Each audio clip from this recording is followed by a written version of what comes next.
السلام علیکم ورحمۃ اللہ وبرکاتہ۔ الحمد للہ کفا وسلام علی عبادہ الذین اصطفیٰ، اما بعد۔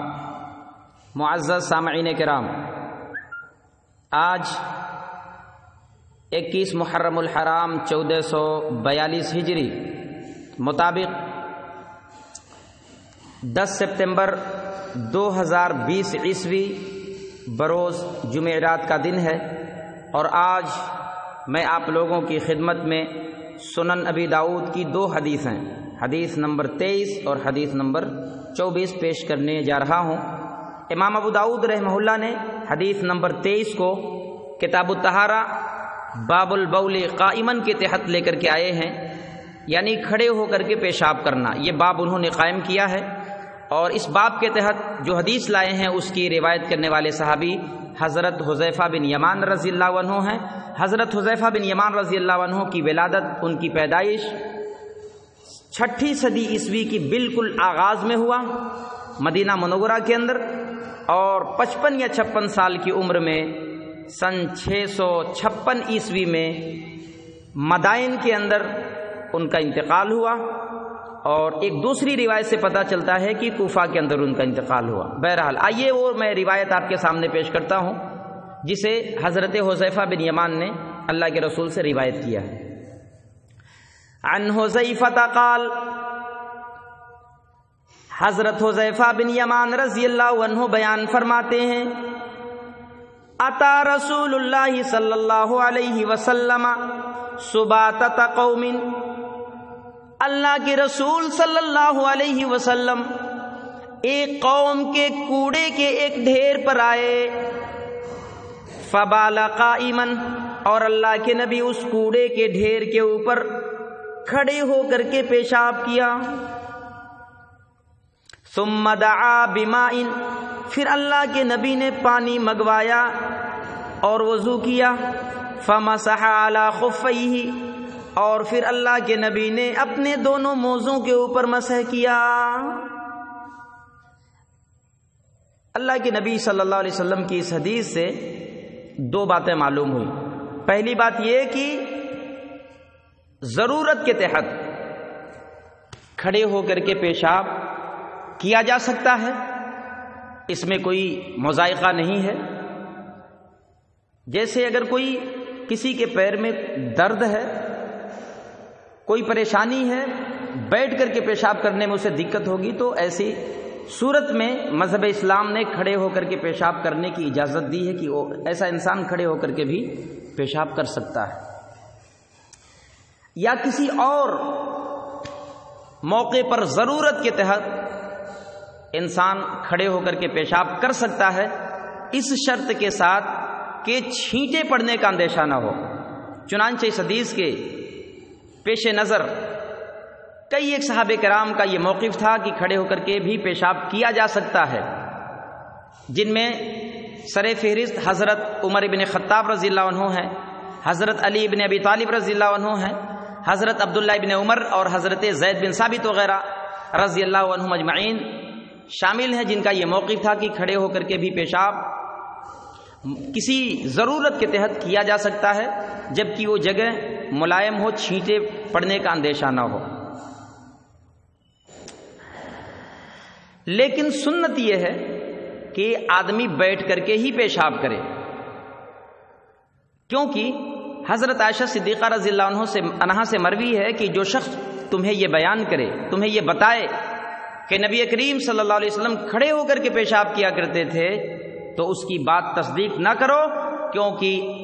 آپ صلی اللہ علیہ وسلم تو ہمیشہ بیٹھ کر کے ہی پیشاب کیا کرتے تھے۔ یہ حدیث جامع الترمذی کتاب الطہارہ باب ما جاء فی النہی عن البول قائما کے تحت لے کر کے آئے ہیں، حدیث نمبر 12، اور سنن نسائی کتاب الطہارہ حدیث نمبر 29 کے اندر یہ موجود ہے۔ امام ترمذی رحمہ اللہ فرماتے ہیں کہ اس مسئلے میں سب سے زیادہ صحیح روایت یہی ہے، اور پھر بیٹھ کر کے پیشاب کرنے میں پردہ پوشی بھی زیادہ ہے، اور آدمی پیشاب کے چھینٹوں سے بھی زیادہ محفوظ رہتا ہے۔ آج کل ماڈرن قسم کے لوگ مغربی تہذیب کے دلدادہ جو مغرب کی نقالی میں حد سے بڑھ چکے ہیں، ہوٹلوں اور پارکوں میں کھڑے ہو کر کے پیشاب کرتے ہیں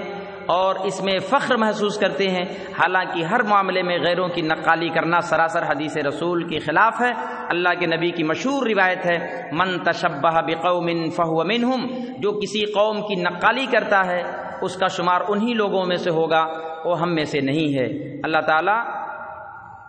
ایسے لوگوں کو ہدایت دے۔ دوسری بات جو اس حدیث سے یہ معلوم ہوئی کہ بعض حالات میں لوگوں کے قریب ہو کر کے بھی پیشاب کیا جا سکتا ہے، جبکہ وہ شرمگاہ نہ دیکھ سکیں، یعنی ان کی نظریں شرمگاہ پر نہ پڑے، تھوڑی دور ہو کر کے لوگوں سے نزدیک، یعنی لوگ آپ کو دیکھیں لیکن آپ کی شرمگاہ نظر نہ آئے، شرمگاہ پردے میں ہو، جسم گرچہ دکھائی دے، تو ایسی صورت میں جائز ہے کہ لوگوں کے قریب بھی کبھی ضرورت کے تحت پیشاب کیا جا سکتا ہے۔ حدیث نمبر 14 جو آج مجھے رکھنی ہے، اس حدیث کو امام ابو داؤد رحمہ اللہ نے کتاب الطہارہ باب فی الرجل یبول باللیل فی الاناء ثم یضع عنده کے تحت لے کر کے آئے ہیں، یعنی انسان رات کو کسی برتن میں پیشاب کرے اور پھر اسے اپنے پاس پڑا رہنے دے، یہ باب انہوں نے قائم کیا۔ اس باب کے تحت اللہ کے نبی یہ حدیث لے کر کے آئے۔ حضرت ابو داؤد، امام ابو داؤد رحمہ اللہ حضرت امیمہ رضی اللہ عنہا کی یہ حدیث لے کر کے آئے ہیں۔ عن امیمہ بنت رقیقہ قالت، حضرت امیمہ بنت رقیقہ رضی اللہ عنہا بیان فرماتی ہیں، کان للنبی صلی اللہ علیہ وسلم قدح من عیدان تحت سریرہ، اللہ کے نبی صلی اللہ علیہ وسلم کے پاس لکڑی کا ایک پیالہ تھا جو آپ کی چارپائی کے نیچے پڑا رہتا تھا، یبول فیہ باللیل، رات میں اللہ کے نبی اس پیالے میں پیشاب کیا کرتے تھے۔ ایسا اللہ کے نبی بیماری کے وقت عام طور سے کیا کرتے تھے۔ تو اگر کوئی شخص بیمار ہے، شدت کی بیماری ہے، یا بہت زیادہ سردی ہے، یا کسی دوسرے عذر کی بنیاد پر، کسی اور پریشانی کی وجہ سے اگر کوئی انسان رات میں کسی برتن میں پیشاب کر لیتا ہے اور بعد میں پھر اسے باہر لے جا کر کے بہا دیتا ہے، گرا دیتا ہے، تو انشاءاللہ اس میں کوئی مضائقہ نہیں ہے، کوئی حرج نہیں ہے۔ یہ دو حدیثیں میں نے آپ کے سامنے رکھی۔ اللہ رب العالمین سے دعا ہے کہ اللہ تعالی ہم تمام لوگوں کو ان حدیثوں کی اوپر ہمیں اور آپ کو عمل پیرا ہونے کی توفیق عنایت فرمائے، اور اللہ تعالی ان لوگوں کو ہدایت دے جو ہر حال میں ہمیشہ کھڑے ہو کر کے پیشاب کرتے ہیں۔ کبھی ضرورت کے تحت آپ کبھی پیشاب آپ نے کر لیا کھڑے ہو کر کے، اور ایسی جگہ جہاں سے چھینٹے پڑنے کا اندیشہ نہیں ہے، لوگوں سے آپ دور ہیں، پردے میں ہیں، یا آپ کے پیر میں پریشانی ہے، بیٹھ کے پیشاب نہیں کر سکتے، آپ کو پریشانی ہوتی ہے بیٹھ کے پیشاب کرنے میں، تو ایسے کنڈیشن میں آپ کھڑے ہو کر کے کر سکتے ہیں۔ تو اللہ تعالیٰ ان لوگوں کو ہدایت دے، اور اللہ تعالیٰ ان لوگوں کو اس حدیث پر عمل کرنے کی توفیق دے جو بالکل صحیح سالم ہے، اس کے باوجود بھی کھڑے ہو کر کے پیشاب کرتے ہیں۔ مغرب اور غیروں کی نقالی میں اللہ تعالیٰ انہیں توفیق دے، اور اللہ تعالیٰ ہمیں اور آپ تمام لوگوں کو سنت نبوی پر عمل پیرا ہونے کی توفیق عطا فرمائے، اور انگریزوں کی اور غیر مسلموں کی نقالی سے بچائے۔ والسلام علیکم ورحمۃ اللہ وبرکاتہ۔